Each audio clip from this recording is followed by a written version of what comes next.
नमस्कार आप सभी को। मैं आकांक्षा श्रीवास्तव जनता दल टीवी से आप सभी का स्वागत करती हूँ। आज हमारे बीच हैं डॉक्टर निमिषा श्रीवास्तव। इनकी पीएचडी जर्मनी से हुई है, वाइल्ड लाइफ प्रोटेक्शन कह लीजिए या जंगली जानवरों के संरक्षण के लिए कह लीजिए। पहले तो निमिषा जी से पूछे कि इनका रुझान इस तरफ कैसे हुआ। नमस्कार निमिषा जी।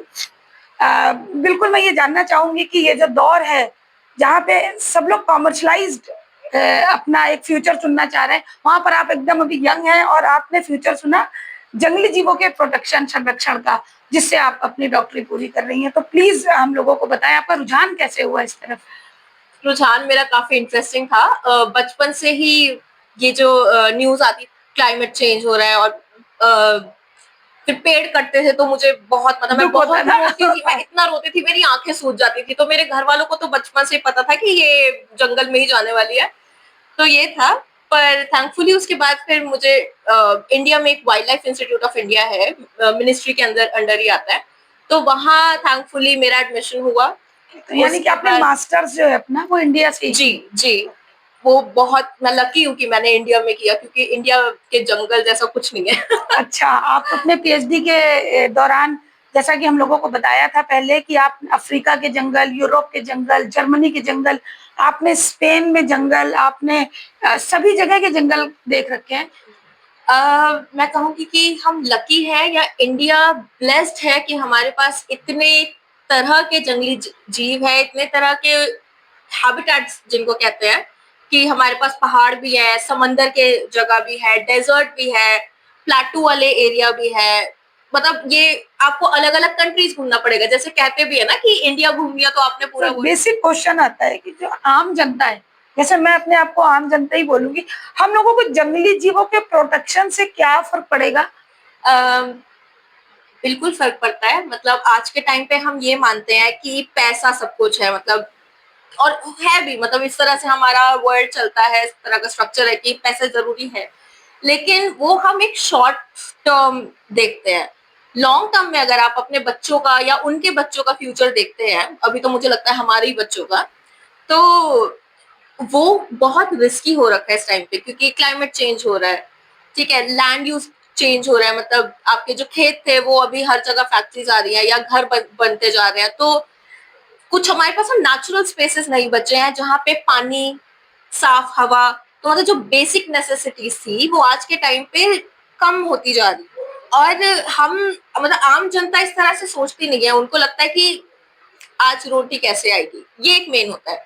लेकिन थैंकफुली अभी इंडिया की सिचुएशन पहले से काफी बेटर है। खत्म कैसे हुए समझ में नहीं आया इनकी स्पेसीज। आपका कहना है कि कम हो गई, खत्म हो गई?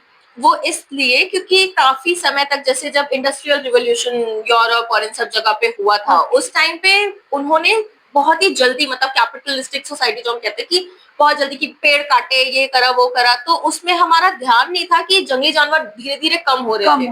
हाँ। फिर जब इंटरनेशनल कुछ हुई, कन्वेंशन हुई, फिर हमारे देश की जो प्राइम मिनिस्टर थी इंदिरा गांधी, तो उनका भी काफी रुझाव था। तो जब पता चला कि अरे ये तो बहुत कम होते जा रहे हैं, तब हमारी इंडिया ने इस तरह की पॉलिसीज लाई कि स्ट्रिक्ट कर दिया कंजर्वेशन को, तो प्रोटेक्टेड एरियाज और ये सब। तो निमिषा जी, इस तरीके से बहुत सारे स्पीशीज तो खत्म हो चुके होंगे।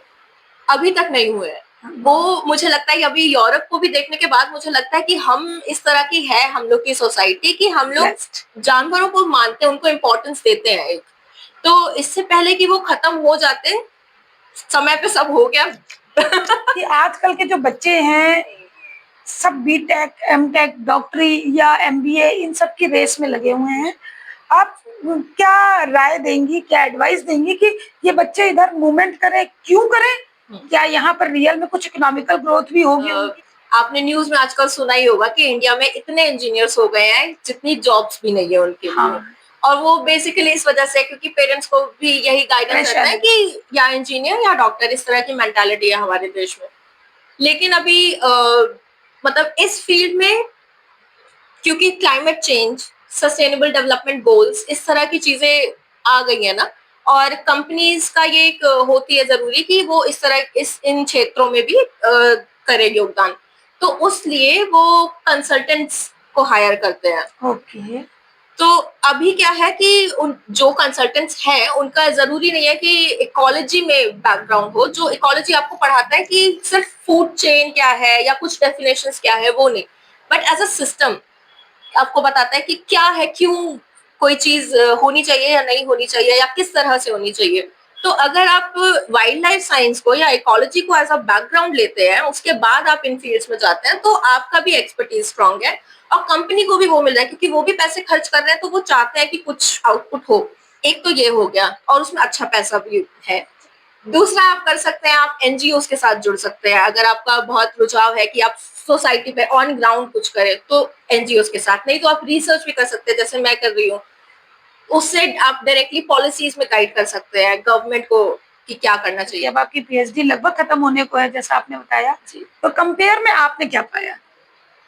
कंपेयर मैंने ये पाया कि जर्मनी ने अपना सब कुछ खो दिया था, और अब वो वापस उस डायरेक्शन में आ रहे हैं। उन्होंने अपनी इकोनॉमिक डेवलपमेंट कर ली, लेकिन अब कंजर्वेशन के लिए वो आ रहे हैं। इंडिया में क्या है कि हमारे पास है सब नेचुरल चीजें हैं, रिसोर्सेज हैं सारी। लेकिन अब हम इकोनॉमिक डेवलपमेंट चाह रहे हैं, और हम ये नहीं समझ पा रहे कि अगर वो प्रिस्टीन, एक जो कहते हैं ना जंगल, जो पुराने जंगल हैं उन्हें आप काट दीजिए और नए जंगल लगाइए, तो वो तो गड़बड़ है। मतलब वो आप फिर नहीं ला सकते। उतना अच्छा नहीं हो पाएगा ना। हाँ। नेचुरल ब्यूटी और मैनमेड ब्यूटी में हमेशा जी। तो डिफरेंस होता है। लेकिन जर्मनी के भी अपने हैं, उनके तरीके अलग हैं, इंडिया के अलग है। तो बहुत मतलब बहुत बहुत सारी चीजें पता चली, एकदम डिफरेंट फील्ड के बारे में पता चला। मेरे व्यूवर्स भी, मेरे ख्याल से आज हमारे व्यूवर्स खुश होंगे कि एक अलग विषय पर चर्चा हुई, समाधान पर चर्चा हुई कि किस तरीके से हम लोग आने वाले समय को बेहतर कर सकते हैं। एक आने वाली पीढ़ी के लिए एक नई गाइडलाइन मिली कि बीटेक एमटेक को छोड़ के डिफरेंट फील्ड्स भी हैं। तो बहुत अच्छी चर्चा रही निमिषा जी, बहुत अच्छा लगा आपसे बात करके। मैं उम्मीद करती हूँ कि हमारे दर्शकों को भी हमारा आज का इंटरव्यू अच्छा लगा होगा। बहुत बहुत धन्यवाद आप सभी का। नमस्कार।